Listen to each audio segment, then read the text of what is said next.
Welcome. In this video I'm gonna go over how to build, level and play this wolf character. And your first by default ability that you're going to have is Shred. Shred is for single target damage, and you would only use Shred, most of the times you would only use Shred on frozen enemies to create so-called ice fragments. And these ice fragments do quite a bit of damage. So the way you usually freeze your enemy is with Lunar Assault. It has more freeze build-up. And Lunar Assault is also going to be your clearing ability together with Lunar Blessing, the moonbeams from Lunar Blessing. But Lunar Blessing you get later on. So what you're going to do initially is you get your Lunar Assault, and then when you get Pounce, Pounce is also going to be your clearing ability. Until you have your Lunar Blessing, then you're mostly going to use Lunar Assault and Lunar Blessing. Lunar Assault to trigger the Lunar Blessing moonbeams, because while you only get those beams when you will attack enemies, right? After Lunar Assault. So Lunar Assault you use with, I used Ice Bite. Initially I did Cold Entombment with Elemental Armament, and then I switched to Ice Bite to get the Ice Bite buff, Elemental Armament, and you want Deep Freeze to increase the freeze duration.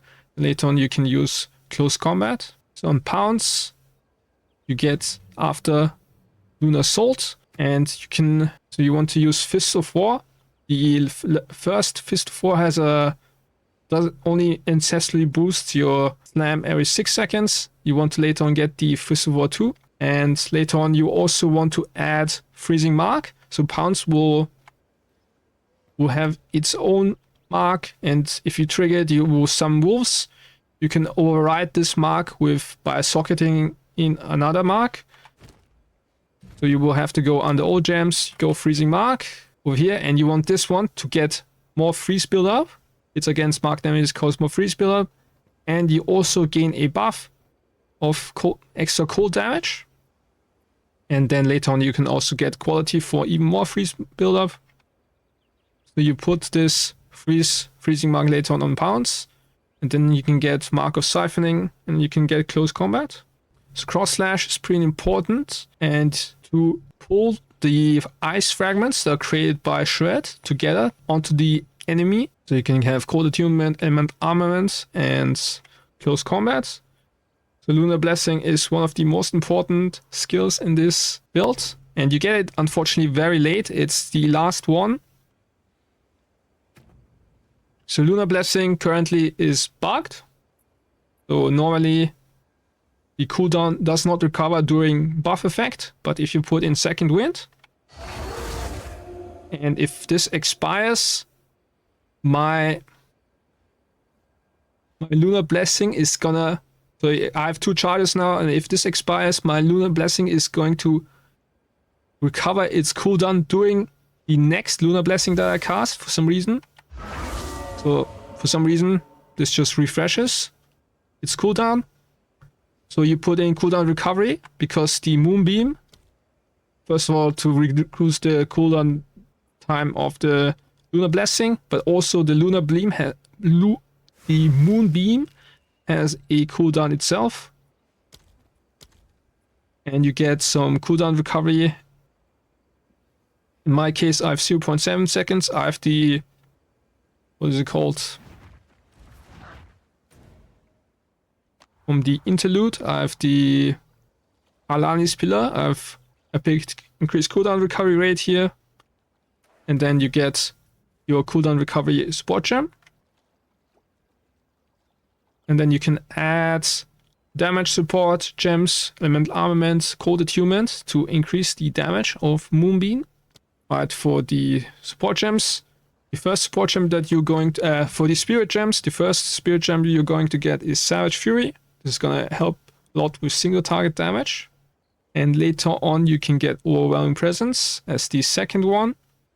And when you have 100 Rage, I would get Eternal Rage, because Lunar Blessing will, the duration of the buff will scale based on how much rage you have spent.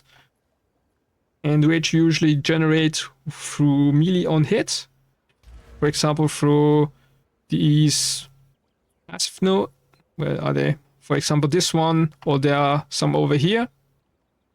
And this way you don't have to generate melee on hit, rage on hits. Instead you can just regen them, and you won't have to rely on attacking an enemy to get your Lunar Blessing out or your rage, which will give you per stack, it will give you 1% more attack damage. And if you want to get more spirits, the Shaman has the 40 plus for each of your empty charm slots. So I have 2 open charm slots that allows me to add additional spirit gems. So I would get Herald of Ice if you have enough dexterity. This can be a problem because you typically only get strength, intelligence, and we don't really get dexterity because the other gems don't need it. So I have a lot of attributes on my gear. 30 dex here, 29 strength. You have 16 all attributes, 26 strength. And that is necessary so that I can run all of these hybrid strength int gems as well as these strength gems. So I would keep Eternal Rage at a lower level so that it doesn't have a high strength requirement. I made a mistake here that I get Overwhelming Presence at level 17. I would also keep this at a lower level. Yeah, so Herald of Ice, it's really good.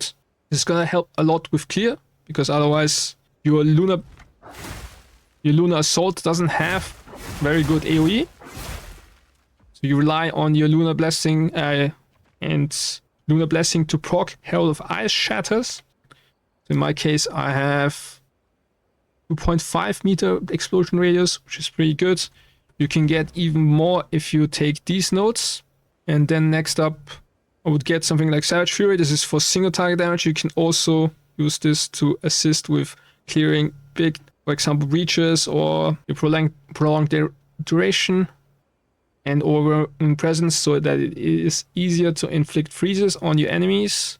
Right, for the gear, you want high increased physical damage. You can get the normal increased physical damage, then you can get the hybrid increased physical damage with accuracy rating, then you want a high flat fizz roll.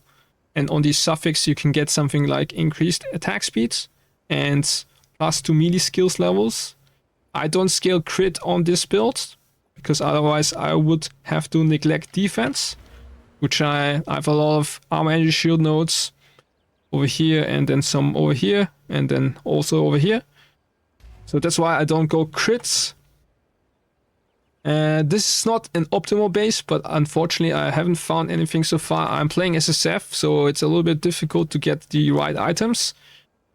I would recommend going for a J Talisman. It has higher base fizz, but a slower base attack speed per second, attacks per second value, which is not a big problem because your Moonbeam and your Herald of Ice, which is gonna be most important for your clear, doesn't scale off attack speed.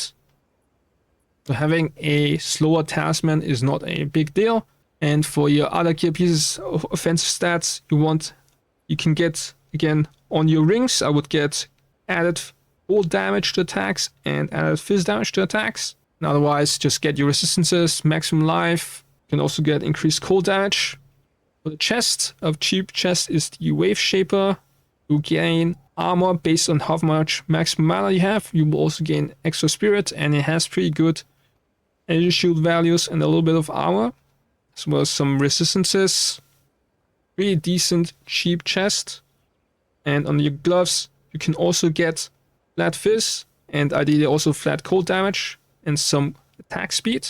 The belt I use to fulfill my attribute requirements, get some maximum life, resistances. So I have intelligence boots. If you are struggling to fill your attribute requirements, I would just go for a hybrid armor evasion. Not armor evasion, armor energy shield. So I'm using ES boots because of this node. +3 to armor per 1 item energy shield on equipped boots. So to take advantage of this notable, I use energy shield node boots to get high energy shield value on the base with 30% increased movement speed or higher. And I also have reduced freeze duration, and together with the warm-blooded support gem, I have a pretty short freeze duration. And then on the amulet, I use the amulet to fulfill my attribute requirements. You can get flat maximum energy shield, you can get increased maximum energy shield, you can get flat life, you can also get +2 melee skills. The problem with +2 melee skills is that the base mana cost of your skills is gonna increase tremendously if you have a lot of these modifiers. So I already have pretty high base mana costs, and I'm not scaling the gem levels at all. There's something to keep in mind. And so on the helmet, I have a pure armor helmet because of this notable runic helm. If you have the installations, I would just anoint this and not use all these travel nodes to get over there. I'm playing in SSF, so I don't have an anoint currently. But if you don't want to go runic helm, there are also some really good cooldown recovery nodes. Over here, multitasking. This one's pretty cheap, I guess.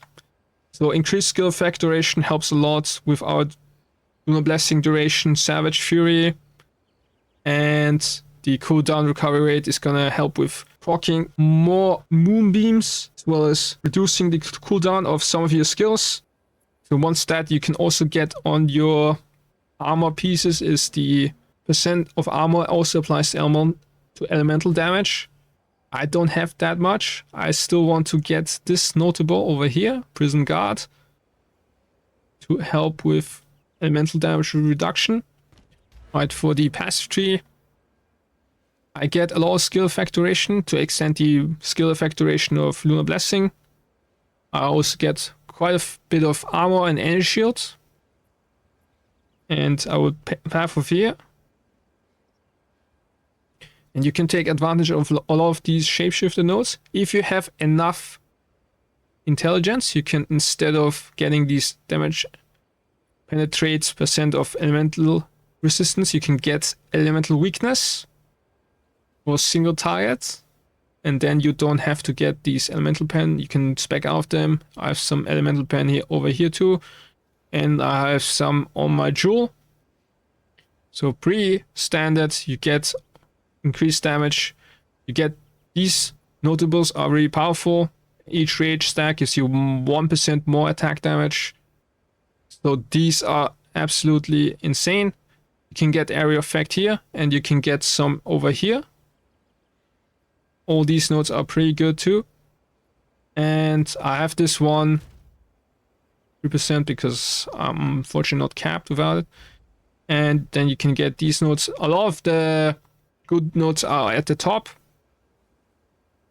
Ancient Ears is pretty good for defense.